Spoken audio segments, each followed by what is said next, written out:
Okey, Assalamualaikum warahmatullahi wabarakatuh dan salam sejahtera. Hari ini saya nak tunjukkan tutorial macam mana kita nak menggunakan MIT App Inventor untuk menghasilkan aplikasi mobile yang basic sahaja, foundation. Pertama mungkin kita kena daftar dulu, kita boleh type MIT App Inventor. Okey, kita akan jumpalah MIT App Inventor. Untuk pengguna kali pertama, kita kena klik create apps dulu. Okay, saya klik create app sekarang. Okay, klik Muhammad Fazil. Sorry, you punya email lah biasanya Gmail ke apa-apa email yang you ada melalui Google, saya rasa cadangan yang lebih. Saya klik continue. Okay, kita scroll sampai ke bawah dan tekan I accept button. Okay, kemudian kita boleh tick lah ni do not show again, tekan continue. Okay, dekat sini dia tanya kita lah tutorial-tutorial yang ada. Kalau kita nak pergi kita boleh tekan, tapi saya mula dengan blank project start a blank project. Okay, namakan project baru. Saya nak buat nama project saya ni Zoo. Okay, aplikasi Zoo lah kononnya, aplikasi Zoo. Saya klik ok. Ini kan saya dah buka. Okay. Jadi ini adalah paparan pertama interface bagi MIT App Inventor. Pertama, apa yang kita perlu tahu dari segi user interface. Okay, user interface. Dekat sini ada palette lah. Palette ni komponen-komponen yang ada. Daripada button, image, label semua ni kita akan belajar nanti. Kemudian yang biasa digunakan layout dan media jugalah biasa juga digunakan lah. Okay, first kita belajar viewer. Viewer ni kita boleh tengok daripada font size. Ini paparan bila kita masukkan ada paparan font, ada paparan tablet dan ada paparan monitor lah. Tapi jarang lah orang gunakan besar macam ni kan. Kita akan guna font size je. Kemudian ini kita namakan page pertama atau screen 1. Screen pertama bagi seolah-olah kalau buku dia panggil sebagai page 1 lah. Kemudian kalau kita nak masukkan page 2, anytime kita boleh klik add screen, screen 2 kan. Okay, saya klik ok.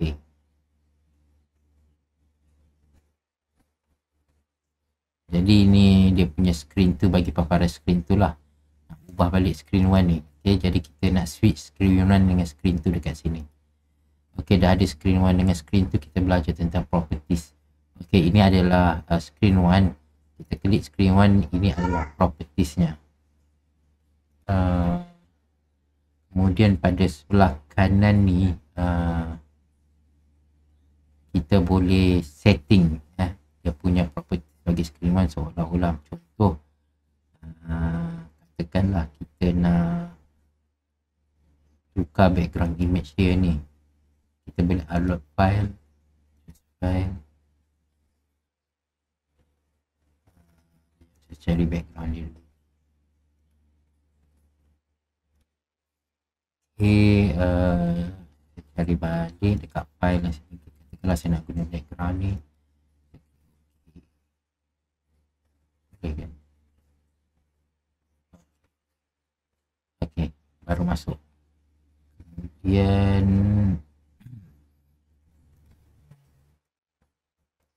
orientation kita boleh ubah juga dalam bentuk landscape kalau kita nak, tapi mungkin ini kita akan buat dalam bentuk portrait sajalah.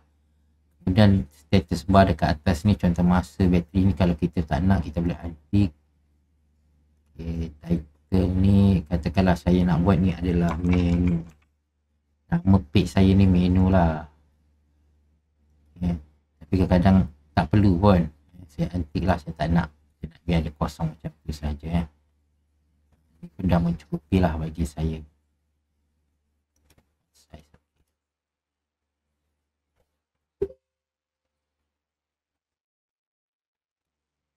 Okey, seterusnya kita belajar macam mana nak masukkan button, titlekan apa-apa dalam kita punya paparan ni. Pertama, sebelum kita buat apa-apa, biasanya kita kena letak layout dulu. Bermaksud button kita tu akan disusun dengan structure yang sistematik. Jadi kita nak gunakan layout, iaitu tekan layout, kita guna horizontal arrangement. Okey, oleh kerana dia nak macam petak, kita nak dia penuh sampai ke kanan, kita akan ubah dia punya width ni kepada fill parent lah. Klik OK. Kemudian first kita akan belajar macam mana kita nak masukkan image dalam button. Kita try tekan user interface, ambil button ni, drag masuk sini. Okay, pada button ni sebenarnya kita boleh type dekat sini pun sebenarnya. Okay. Exit. Ni contoh lah, saya enter. Tapi sebenarnya kita nak gunakan gambar. Bila kita nak gunakan gambar, kita boleh anytime untuk pergi kepada image. Sini image. Kita boleh upload. Ambil yang close icon ni, klik open. Klik OK. Okay, teks ni dah tak perlulah. Kita boleh delete balik. Okey, kemudian boleh klik button ni. Oleh kerana dia terlalu besar, kita boleh kecilkan dia menggunakan height dan width ni.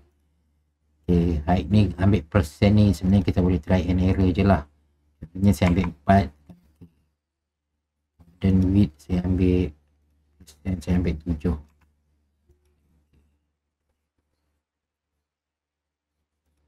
Okey, tapi kita masih tak nampak icon close tersebut sebab disebabkan horizontal arrangement ni kita tak setting lagi sama dengan button kita punya ketinggian. Kalau ingat tadi ketinggian height ni adalah 4 dah nampak dah kan. Tapi width kita tak perlulah sebab width kita nak sampai ke hujung Okey, walaupun benda ni tak penting, tapi oleh kerana saya nak nampak cantik, saya perlukan space yang di antara pangkah ni dengan atas ni. Jadi saya terus saja je lah.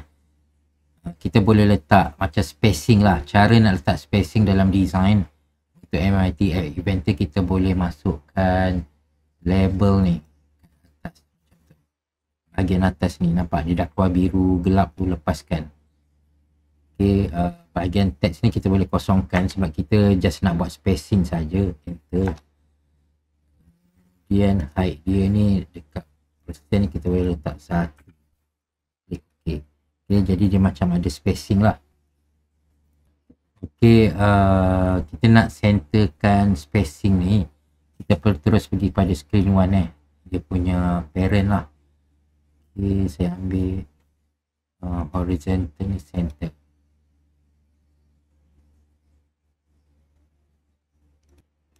Okey, kalau kita tekan label 1, nampak tak dia ada dekat sini. Okey, sekarang ni saya ajar juga macam mana kita nak buat spacing di sebelah kiri pangkah ni, icon pangkah ni, supaya ada spacing lagi. Dekat label ni sebenarnya kita boleh klik boleh Ctrl C, ambil kita punya dekat keyboard, tekan Ctrl, tekan C. Kemudian kita boleh paste Ctrl V pada keyboard. Dia akan terus label tu. Label tu ni kita boleh drag dia ke dalam. Saya ambil dekat sini, tekan mouse kita, saya drag dia sebelah kiri. Nampak yang warna biru tu, saya lepaskan mouse saya. Dia jadi spacing lah macam tu. Okay, untuk horizontal arrangement ni pun kita boleh settingkan dia jadi center dekat sini, align horizontal supaya dia center lah. Okey, jadi center, tapi saya tak nak center ni, left lah dulu. Okey, tak apa, saya letak dekat kiri sebab memang saya nak letak dekat kiri kan. Okey, sekarang saya nak masukkan satu button dekat sini. Saya boleh tekan layout lagi sekali, ambil horizontal arrangement ni, letak lagi sekali dalam ni. Okay. dalam horizontal arrangement ni ada lagi horizontal arrangement, tapi kali ni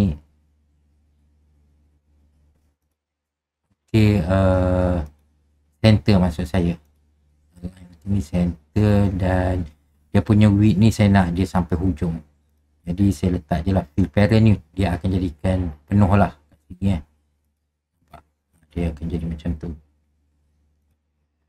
Okay, dah setting horizontal, baru kita boleh masukkan label lah, text Okay, kita belajar cara masukkan text ni, label ni kita boleh drag masuk macam ni.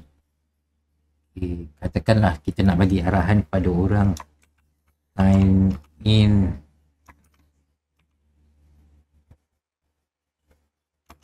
to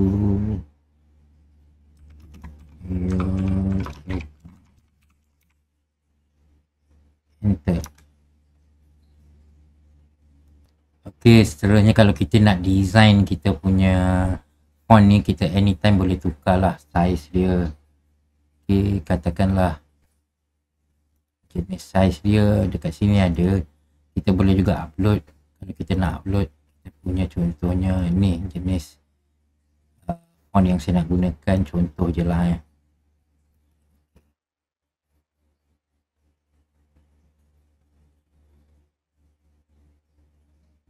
saya boleh boldkan dia, anytime saya boleh tukar text color dia jadi katakanlah putih. Okay, sebenarnya kita boleh tekan connect AI companion lah. Okay, pada smartphone kita saya tunjukkan. Okay, sebelum kita boleh buat ni, kita kena download Android MIT App Inventor dekat Google Play Store kita dulu. Okay, ni smartphone saya. Awak tak perlu keluarkan smartphone macam ni, saya nak tunjukkan je tapi masing-masing sendiri boleh keluarkan smartphone sendirilah. Okay, boleh pergi kepada Google Play Store, dia boleh type MIT App Inventor, dia akan jumpa ni lah, MIT AI to Companion. Saya install, saya open. Okay, kemudian saya pergi kepada saya punya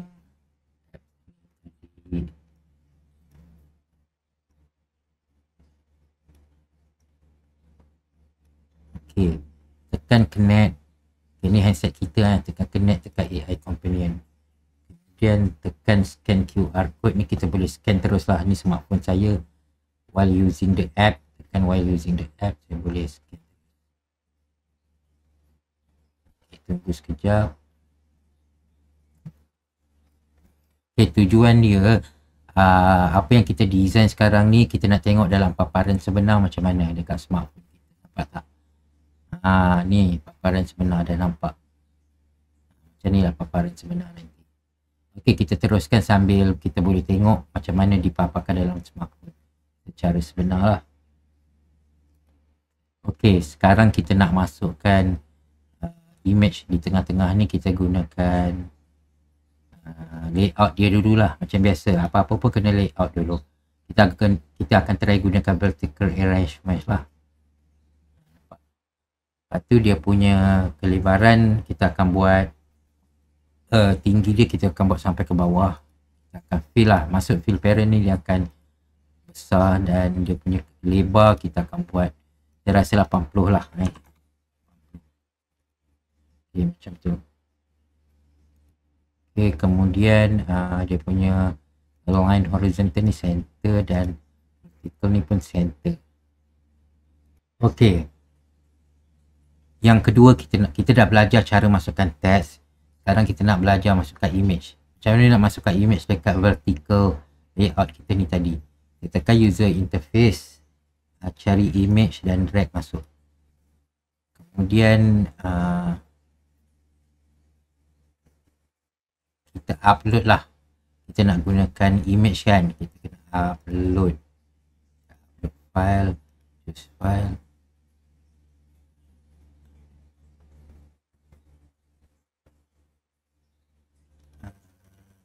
Ni saya nak gunakan user icon ni. Kita tekan open, saya klik OK. Okay, dan dia agak besar tinggi sebenarnya ni kita try and error je lah. Saya try je lah 20. Width ni adalah 30% Okay, saya rasa dah okey. Okey, kemudian kita nak buat ini adalah paparan login, mesti ada username dengan password kan untuk kita key in. Jadi cara dia kita masukkan label dulu di bawahnya. Kemudian password ni, ni password ni dia akan jadi macam password macam tu lah. Okey. Kemudian dari segi design antara gambar dengan teks ni biasanya kena ada space. Kalau ingat tadi saya gunakan space, kita buat spacing saya gunakan label ni.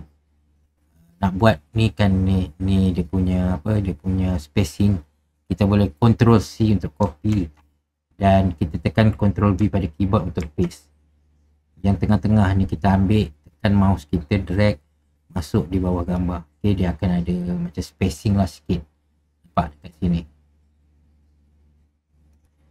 Okey, saya rasa tadi saya salah ambil untuk username. Ini untuk tajuk.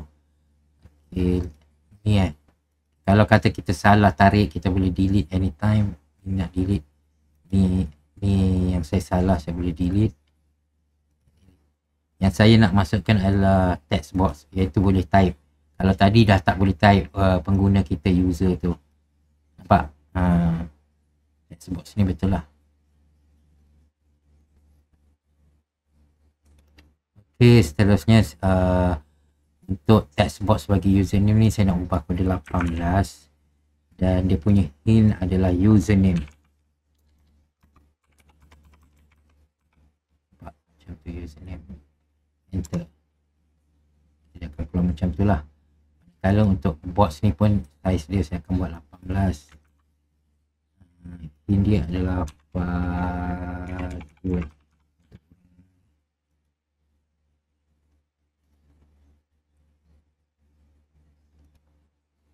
Okay, mungkin saya nak gunakan dia punya text box ni adalah jenis font dia adalah sans serif, dan dia punya lebar tu saya nak lebarkan dia sikit. Persen mungkin 60 lah. Okay, sama juga untuk password, saya guna sans serif, font dia dan width dia adalah 60. Okey, kalau kita nak test dekat ini username ni, kita boleh type lah.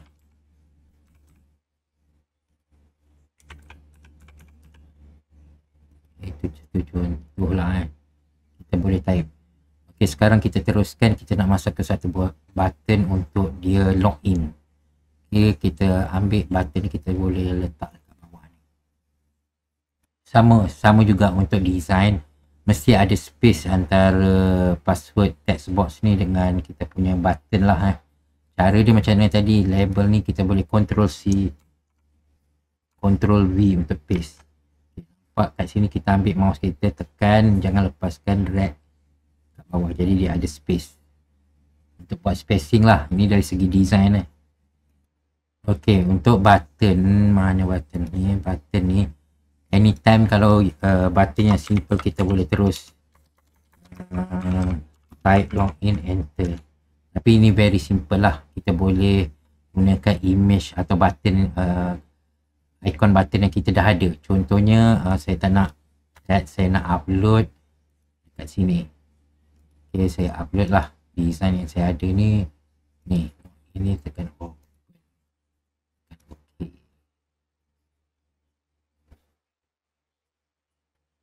Dia besar, kita boleh try and error nak kecilkan dia. Katakanlah saya buat 6 kat sini, lebar saya nak buat 76, jadi 75.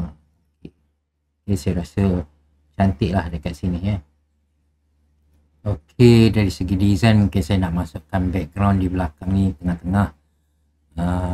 Maksudnya yang ni adalah vertical arrangement kalau kita masih ingat. Jadi vertical arrangement, image, saya boleh upload. Okay, design ni ni transparent, tak berapa nak nampak kan kat situ. Saya tekan open. Okay. Nampak tak dia ada macam ni. Ini dari segi design sajalah, sebenarnya dia tak ada function pun. Nak fokus Okey, seterusnya kalau ikutkan apabila orang tekan login, dia akan pergi pada page kedua. Okey, sekarang kita dah belajar pasal text, kita dah belajar pasal image. Saya nak ajar macam mana nak masukkan sound. Bila tekan button login ni akan ada bunyi button macam diklik.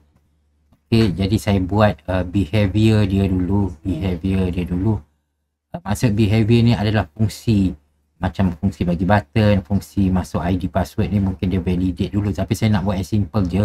Iaitu dia pergi kepada screen kedua. Tekan button pergi kepada screen kedua. Cara dia adalah untuk button yang ini Di button ni kita tekan block. Block ni kita nak pergi kepada behavior, function dia. Okay, kita scroll ke bawah, kita akan jumpa benda yang sama, iaitu block. Okay, saya keluarkan, kita kena pilih behavior yang betul lah. Kita nak, bila tekan button, klik apa yang terjadi, do apa. Ini kita panggil dia coding block. Nampak? When button to click, apa yang terjadi. Okay, saya nak letak control apa. Ni. Open another screen. Okay, saya letak dia, kita panggil ni macam Lego lah, kita padankan dia. Okay. When button to click, do apa. Okay. Dia akan pergi kepada screen 2 sebenarnya. Nampak? Okay, sebenarnya kalau kita test kat sini pun, kita dah jadilah pun kan. Okay, nak kembali, kita pilih balik kat sini screen 1. Dah jadi. Tapi kita nak ada bunyi pula. Ada bunyi, pergi dulu designer. Cari media. Pertama kali kita nak guna media kan. Ni sound. Drag and drop saja sebenarnya. Drag sound. Dia akan keluar lah sound kat sini. Terus dia kita upload sound kita yang kita ada. Contohnya sound yang saya ada ni. Sound button click. Open lah. Tekan OK. Okay, lepas tu tekan balik blok kita. Scroll ke bawah ni sound ni. Dia nak play kan. Ambil lah yang ni play. Lepas tu letak, padankan dia dekat sini. Dia boleh macam selit-selit je macam tu. Sebenarnya sekarang kalau saya test, saya buatkan sikit suara dia. Saya tekan login nampak dengar bunyi tak? Lepas tu untuk screen 1 dah settle. Saya tekan balik designer. Sekarang ni kalau screen tu dia tak ada button lagi. Saya akan masuk ke button yang simple je untuk tengok dia berfungsi. Saya masuk button tu. Saya pergi kat sini. Button ni saya namakan sebagai home. Saya enter. Home. Sekarang dia masih belum berfungsi kan. Saya nak masukkan bunyi jugalah konon-kononnya. Media. Media saya masuk ke sound. Sama macam tadi. Ni ada sound. Source ni saya boleh pilih benda yang dah ada. Saya klik OK. Sound button ni saya dah upload tadi. Jadi pilih je lah. Saya klik OK. Saya pergi block. Okay, button tu tak ada function lagi. Saya tekan button. Ulang benda yang sama je lah. Tu control. Cari open another screen. Tapi kali ni adalah screen 1. Maksudnya dia macam back. Dia patah balik kepada screen 1. Kemudian nak ada bunyi tu, tekan sound. Sound play. Okay, saya letak dia dekat sini. Okay, kalau saya test sekarang dekat sini, saya tekan home kan. Dia patah balik. Kata kalau saya test. Konon-konon ada function lah username dengan password ni Contoh dia. Tu orang pun tekan login. Dia masuk screen 2 sekarang. Screen 2 ada satu button je sebab nak tengok je. Saya tekan home, dia patah balik. Okay, nampak projek ni dah siap sampai situ saja. Jadi dalam projek ni awak belajar macam mana nak masukkan text, nak masukkan image, nak masukkan sound dan macam mana nak buat behavior, coding block yang very simple saja. Okey, saya nak tunjukkan satu contoh lah. Katakanlah kita dah siap. Kalau tadi kita dah testing menggunakan AI companion iaitu handset sebenar kita. Okay, sekarang saya nak tunjukkan macam mana tanpa menggunakan handset kita boleh buat simulator juga pada kita punya komputer, iaitu tanpa handset kita, tanpa smartphone tadi. Jadi cara dia nak gunakan, kita panggil kat sini adalah emulator. Dia nak simulationkan dalam kita punya komputer tanpa ada handset. Okey, yang pertama macam biasa, saya tutup dululah yang ni. Pastikan AI starter kita di run dulu. Kita klik kanan, run as administrator. Yes. Okay, kalau dah macam ni dah okey lah. Okey, saya nak tekankan lagi sekali. Dalam kes ni, kalau you dah selesa menggunakan AI companion, tak ada masalah. Ini bagi orang yang nak cuba gunakan emulator. Tapi saya percaya tak semua orang berjaya install emulator tersebut. Mungkin ada yang tak berjaya install emulator tersebut. Okey, jadi biar siapa yang dah berjaya install emulator dia boleh test. Tapi jangan risau kalau you tak ada emulator, tak boleh. You guna je lah AI companion untuk test. Okey, siapa yang nak test guna emulator? Okey, bila tadi dah running ni kan, ini minimize je, biarkan je, minimize je. Tekan connect, you mungkin you kena klik reset connection lah first. Kemudian you klik emulator.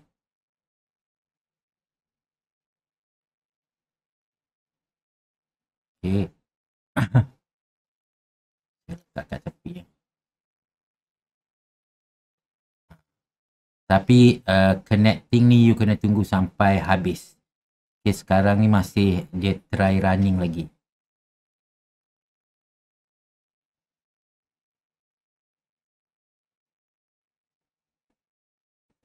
Okay, dia baru loading balik lah. Saya nak tunjukkan satu contoh. Okay, tunggu je. Kena sabarlah sikit.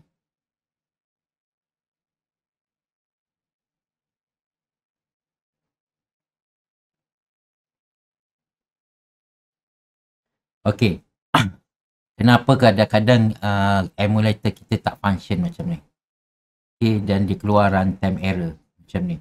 Kita tekan dismiss dia tak loading. Okay, saya nak bagi tahu sebab dia. Saya tutup balik lah yang ni. Okay, ini berlaku kerana di dalam projek kita ni kita menggunakan menggunakan komponen yang dia tak faham. Emulator ni tak faham. Bukan dia tak function tau. Kalau you try dekat AI companion, okey je sebenarnya. Bila you export ke dalam handset, tak ada masalah pun. Tapi emulator you tak loading. Mungkin dia akan menyusahkan you lah masa proses pembangunan ni. Okey, dia disebabkan emulator ni dia ada limitasi. Tak macam AI companion. Emulator ni limitasi dia. Contohlah pada label saya yang ni, saya gunakan font yang saya upload sendiri. Dia tak faham. Okay, emulator tu tak faham. Jadi you kena tukar kepada default balik lah. Okay. Bukan setakat label ni, you kena check balik lah. Okay, label-label yang lain. Contohnya dekat label 1 ni pun ada you dah tukar robotin kan, you tukar default balik. Carilah label-label yang mungkin font typeface dia bukan default. Okay. Kalau you nak gunakan emulator jugalah itu maksud saya. Okay, font type ni saya default balik. Okay. Okay, kalau semua dah default, barulah you boleh guna emulator tersebut. Tapi katakanlah you memang nak ada jenis-jenis font tertentu yang you nak gunakan, jadi you tak payahlah gunakan emulator. You guna AI companion saja. Di dalam kes ni saya nak tunjuklah emulator saya. Bila saya dah betulkan balik label-label saya tu, defaultkan balik. Emulator saya ni dia akan fungsi balik lah. Saya nak tunjuk contoh. Ni kena tunggu dulu ni dia belum loading lagi. Ni dia yang tadi dulu. Cookies dia atau history dia. Tunggu yang ni dulu.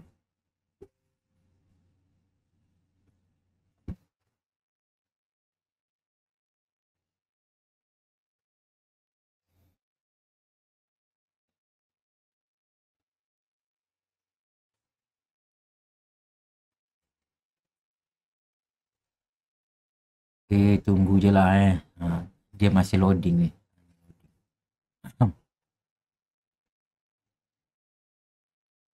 Okey, nampak? Kalau saya masuk, maksudnya ni hanya simulator dia lah tanpa menggunakan headset. Oh, saya tak boleh type, saya kena type kat sini, sorry. Ni contoh je lah contoh je. Login. Okay. Dia dah loading lah maksudnya. Okay, saya rasa itu saja. Sekian, terima kasih.